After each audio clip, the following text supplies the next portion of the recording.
मित्रांनो, सर्वांना जय जिजाऊ जय शिवराय. स्वराज्याच्या स्वप्नपूर्तीचा निर्धार ज्यांनी केला त्यांचं नाव म्हणजे छत्रपती शिवाजी महाराज. एक असा सम्राट ज्याचं व्यक्तिमत्व, धैर्य आणि शौर्य केवळ महाराष्ट्रापुरतं सीमित नाही तर संपूर्ण जगाच्या इतिहासात अजरामर झालं आहे. नेपोलियन सारख्या योद्ध्याशी तुलना होणारे शिवाजी महाराज केवळ एक सेनानी नव्हते तर एक विलक्षण राजनीतिज्ञ सुद्धा होते, ज्यांनी आपल्या असामान्य कल्पकतेनं शत्रूंना नमवलं. त्यांचा निर्धार हा निश्चयाचा बहामेरू होता, ज्यामुळे त्यांनी अडथळ्यांवर मात केली. महाराजांची अनोखी प्रेरणा, ज्यांनी असाधारण विचारशक्ती आणि महाराष्ट्रासाठी त्यांचं अपार प्रेम यांचं समर्पण पाहून आपण त्यांना कसे विसरू शकतो. या व्हिडिओत आपण जाणून घेणार आहोत कसा होता हा महाराष्ट्राचा सिंह शिवाजी महाराज. शिवाजी महाराजांनी आपल्या विधायक राजनीतीत नेमकं काय विशेष केलं ज्यामुळे ते एकमेव द्वितीय असे ठरले. नेपोलियन सारख्या महान सेनानायकाशी शिवाजी महाराजांची तुलना का केली जाते? त्यांच्या युद्धनीतीत कोणती साम्यस्थळे होती? शिवाजी महाराजांची असामान्य कल्पकता कोणत्या प्रसंगांमध्ये सर्वात जास्त प्रकट झाली? निश्चयाचा महामेरू म्हणून ओळखले जाणारे शिवराय कोणत्या प्रसंगी आपल्या अपार निश्चयाच्या जोरावर विजय मिळवू शकले? महाराष्ट्राचा सिंह म्हणून ओळखल्या जाणाऱ्या शिवाजी महाराजांनी आपल्या नेतृत्वाच्या कोणत्या गुणांनी महाराष्ट्राच्या भूमीत अमरस्थान मिळवलं? राजकारण, युद्धकला आणि नेतृत्व यामध्ये शिवाजी महाराजांचा कोणता गुण सर्वाधिक प्रेरणादायी ठरतो? शिवाजी महाराजांचे व्यक्तिमत्व कशामुळे आजही लाखोंना प्रेरणा देते? त्यांच्या जीवनातून आपण काय शिकू शकतो? मित्रांनो, या सर्व प्रश्नांची उत्तरं आपल्याला या एकाच व्हिडिओतून मिळणार आहे. मित्रांनो, आपण जर चॅनलवर नवीन असाल आणि शिवप्रेमी असाल तर या चॅनलला सबस्क्राईब करायला विसरू नका. मित्रांनो, आता आपण पाहणार आहोत डॉक्टर बाळकृष्ण लिखित शिवाजी द ग्रेट पार्ट 4 या पुस्तकातील आधारित शिवाजी राजांचे व्यक्तिमत्व, ज्याचा अनुवाद केलेला आहे प्राध्यापक कमलाकर दीक्षित यांनी. यातील यांचे विचार आपण जसेचे तसे पाहणार आहोत. तर एकमेवा द्वितीय विधायक राजनीतिज्ञ. आरंभापासूनच शिवाजी राजांचे संघटन कौशल्य हे नजरेत भरण्याजोगे होते असे दिसून येते, कारण त्यांचा राज्यविस्तार आणि राज्य प्रशासन या बाबी एकमेकांशी समांतर अशा प्रकारची प्रगती करत राहिल्या. कर्नाटकातील मोहिमेच्या वेळी तिकडील जिंकलेल्या प्रदेशांचे प्रशासन संघटित करण्यासाठी राजे आपल्याबरोबर 20,000 ब्राह्मण कारकून घेऊन गेले होते. समकालीन युरोपियन लेखकांनी राजांनी दक्षिणेतील राज्य प्रशासन सुधारण्यात जी कौशल्य दाखवले त्याला दुजोरा दिलेलाच आहे. मुसलमानी राजवटीतील नोकरशाही निरक्षर, भाडोत्री आणि परदेशातून आयात केलेली असल्यामुळे जुलमी झालेली होती. राजांनी अशा सर्व निरक्षर आणि परकीय कर्मचाऱ्यांना सेवेतून कमी करून शिकलेल्या लोकांना अधिकार पदावर नेमले. लाचलुचपत आणि भ्रष्टाचार यांना आळा घालण्यासाठी त्यांनी परिणामकारक उपाययोजना केली. यामुळे प्रशासन व्यवस्था इतकी सुधारली की त्यांचे प्रजाजन संतुष्ट, सधन आणि स्वास्थ्यपूर्ण जीवनाचा उपभोग घेऊ लागले. जो कोणता किल्ला किंवा प्रदेश राजांच्या कब्जात येत असे त्याचा कारभार लवकरच इतका सक्षम होई की तो जिंकून परत घेणे शत्रूला दुरापास्त ठरत असे. मोगलांनी किंवा आदिलशाहीचे राजांकडून आपला प्रदेश परत मिळवण्याची उदाहरणे फारच थोडी आहेत. ही एकच वस्तुस्थिती राजांचे संघटन कौशल्य, दक्ष प्रशासन आणि रयतेची राजनिष्ठा या गोष्टी सिद्ध करण्यास पुरेशी आहे. महान सेनानायक, जगातील आघाडीच्या सेनानायकांच्या रांगेत शिवाजी राजांचे स्थान हे अव्वल आहे. 1645 ते 1680 या राजांच्या 35 वर्षाच्या राजकीय कारकिर्दीत सामर्थ्यशाली मोगलांचा किंवा विजापूरकरांचा असा एकही हिंदू अथवा मुस्लिम सेनानी नव्हता की ज्याचा राजांनी अंतिमतः पराभव केला नव्हता. शहाजादे, इराणी व पठाण सरदार तसेच जसवंत सिंग राठोड सारखे राजपूत राजे या सर्वांनी राजांपुढे हात टेकले होते. वैयक्तिक शौर्य, सेनेचा संघटक व नायक म्हणून शिवाजी राजे अग्रगण्य ठरले होते.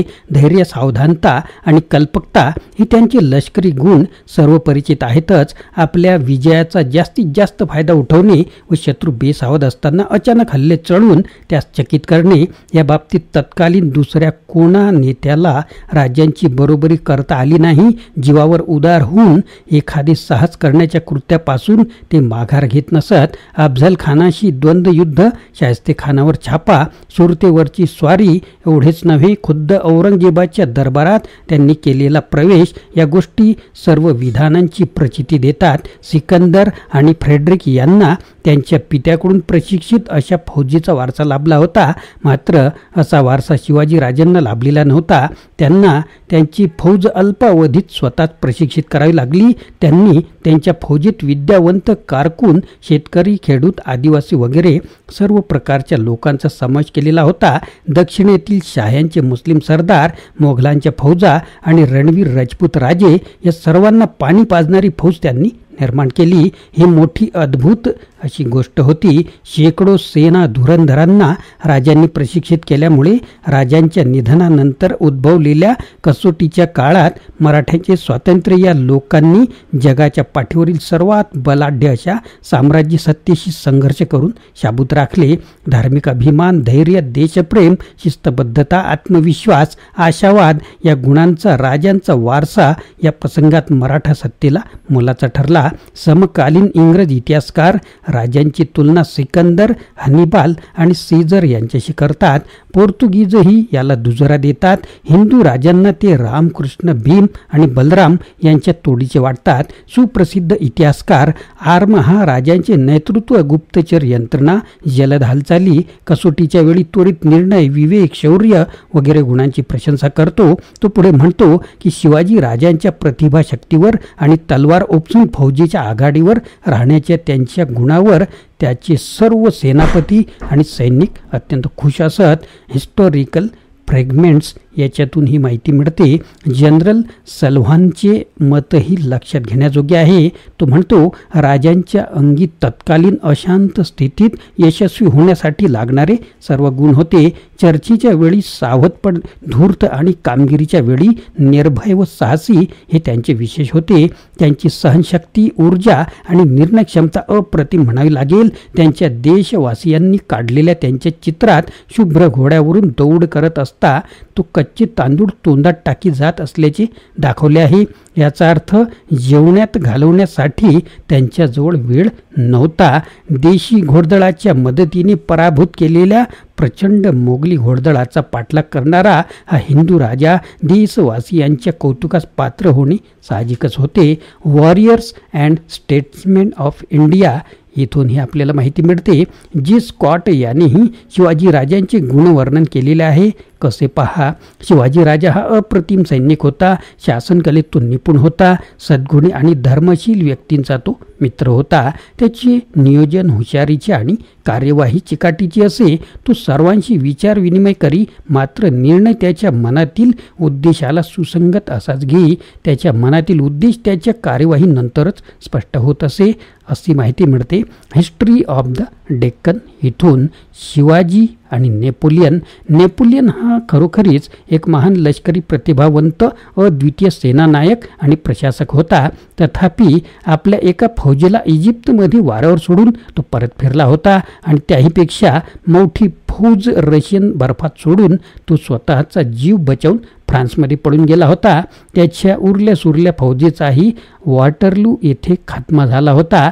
शेवटी हा महान जगज्जेता आपल्या शत्रूच्या हाती सापडला होता. एका निर्जन बेटावरील कोठडीत त्याची रवानगी होऊन तेथेच त्याचा मृत्यू झाला. त्याचे साम्राज्य अदृश्य झाले, त्याचे कायदे कानून रद्द झाले आणि त्याच्या हयातीतच त्याचा पुत्राचा वारसा हक्क नष्ट करण्यात आला. या पार्श्वभूमीवर नेपोलियनच्या विजयाचे आणि वैभवाचे तेज कमी झाल्याशिवाय राहत नाही. शिवाजी राजांच्या यशाला अशा नामुष्कीच्या पराभवाचा किंवा हृदयद्रावक शोकात्मिकतेचा डाग लागलेला नाही. त्यांच्या निधनानंतरच्या कसोटी प्रसंगात त्यांचे राज्य सुरक्षित राहिले आणि त्याची एक शाखा 250 वर्षांनंतर सुद्धा कोल्हापुरात आजही सिंहासनावर मौजूद आहे. असामान्य कल्पकता, शिवाजी राजांच्या प्रज्ञेचा असामान्य कल्पकता हा प्रधान पैलू होता. आणीबाणीच्या प्रसंगात त्यांचे उत्कृष्ट अष्टपैलू प्रगट होते.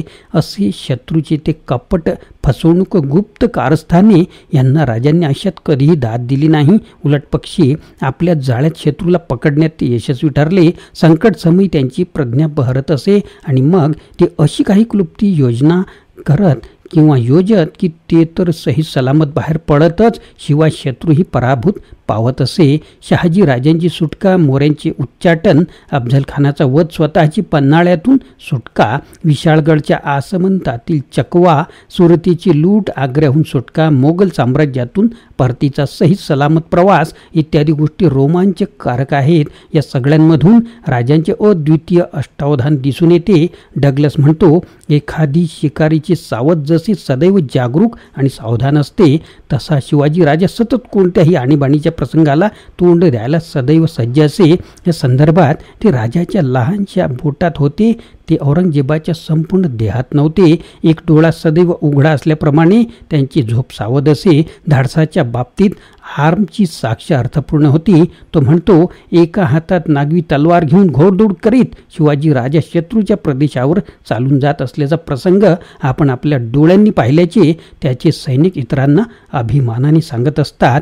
निश्चयाचा महामेरू शिवाजी राजांचे शब्दचित्र समर्थ रामदासांनी योग्य शब्दात रेखाटलेले आहेत. या तरुण राजाच्या गुणांचे हे चित्रण तत्कालिक लोकमताचे प्रतिनिधित्व करत आहे. निश्चयाचा महामेरू, बहुत जनांसी आधारू, अखंड स्थितीचा निर्धारू, श्रीमंत योगी, परोपकाराची या राशी, उदंड घडती जयासी, तयासे गुण महत्वासी, तुलना कैची, नरपती, हृदयपती, गजपती, गडपती, भूपती, जळपती, पुरंदर आणि छत्रपती, शक्ती पृष्ठभागी, यशवंत, कीर्तिवंत, सामर्थ्यवंत, वरदवंत, पुण्यवंत, नीतिवंत, जाणता राजा अशा शब्दात त्यांनी वर्णन केले आहे. महाराष्ट्राचा सिंह, ज्याला त्याची शत्रू डोंगरातील उंदीर आणि अविवेकी खलपुरुष म्हणत, तो हा असा एक सत्पुरुष होता.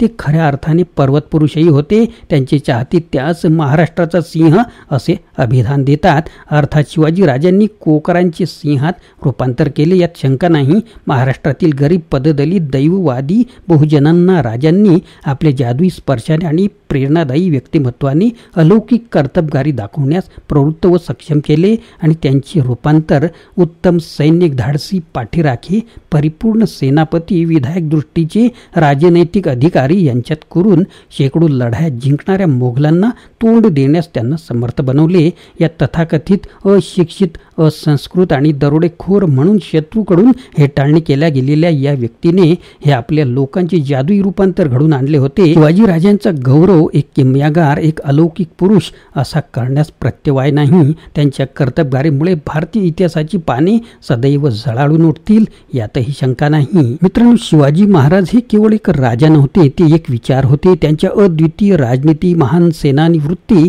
आणि असामान्य कल्पकतेनं त्यांनी केवळ राज्य मिळवलं नाही, तर प्रत्येक मराठी माणसाच्या हृदयात आपलं स्थान कायम केलं. नेपोलियन सारख्या जगप्रसिद्ध सेनानायकांशी तुलना होणाऱ्या या महामेरूचा निर्धार महाराष्ट्राच्या भूमीचा आत्मा आहे. महाराजांच्या कार्यातून शिकायचं तर ते म्हणजे धैर्य, निश्चय आणि राष्ट्राभिमान. महाराष्ट्राचा सिंह अशी ओळख असणाऱ्या शिवरायांचं व्यक्तिमत्व आजही प्रेरणा देत राहतं आणि कायम देत राहील. त्यांचा वारसा, त्यांची शौर्य गाथा आणि त्यांनी घालून दिलेलं स्वराज्याचं स्वप्न आजही आपल्याला मार्गदर्शन करत आहे. या प्रेरणादायी कथा शिवरायांच्या आपल्याला नव्या उमेदीने पुढे जाण्यास नेहमीच बळ देतात. चला, या इतिहासाच्या अमर सेनानींकडून शिकून आपणही आपल्या जीवनात असामान्य कार्य घडवूया. जय जिजाऊ, जय शिवराय. मित्रांनो, व्हिडिओ आवडल्यास लाईक करा आणि जर आपण नवीन असाल तर चॅनेलला सबस्क्राईब करायला विसरू नका. पुन्हा भेटूया अशाच प्रकारच्या आगळ्या वेगळ्या व्हिडिओमध्ये. धन्यवाद.